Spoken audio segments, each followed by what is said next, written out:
وطن زموږ ګړلی دی سرلوړی په جهان دی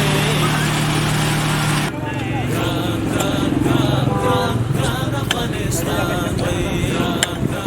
دا کوڅه چې اوس موږ تاسو کې ولاړ یو ته تقریبا په ټوټل لینت باندې 415 متره لینت لري چې په دې کې په مختلفو ځایو کې ډرینیجونه شته دي او اگزیسټینګ ډرینیجونه لرو، په نقشه کې لرو، په بعض ځای کې ساده کوڅه ده. په دوم لمبر کوڅه کې چې سټریټ لمبر 2 ورته وایي په هغې کې تقریبا موږ 224 متره په اوږدوالي باندې د کې کانکریټ لرو.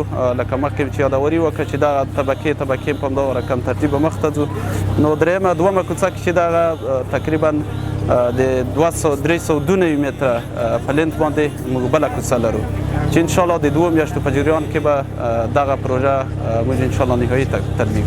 تقریبا د دو پروژې 10 ورځې کې چې موږ عملا ساحه کې کار شروع کړی او 20% تقریبا 20% کار یې د ساختماني چارو کار مخ ته تللی چې په دې کې تقریبا 9 نفره ان سکیل لیبر دي چې غیر ماهر لیبر دي او 13 نفره سکیل لیبر دي. تن مو د یو ځان دی تن او دغه کوڅې په ډېر وخت نوې جوړې شوې نو موږ ډېر ستاسو خوشحاله ډېر ستاسو منندوی او ډېر ستاسو په دې خوشحاله چې الحمدلله چې داسې خلک موږ لرو چې راځي ورو پر موږ باندې ګرځي او دا کوڅې ګوري. ډېر وخت بیکار و، تقریبا 2 میاشتې بیکار و او اوس دا د کار زمینه راته مسله شوله.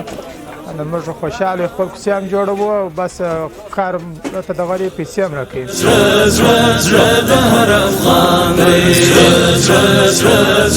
زړه د هر افغان چې زموږ نه یو مریض نه یو موټر نه یو بایسکل په جکسه کې سم نه سوی چېرېدلی.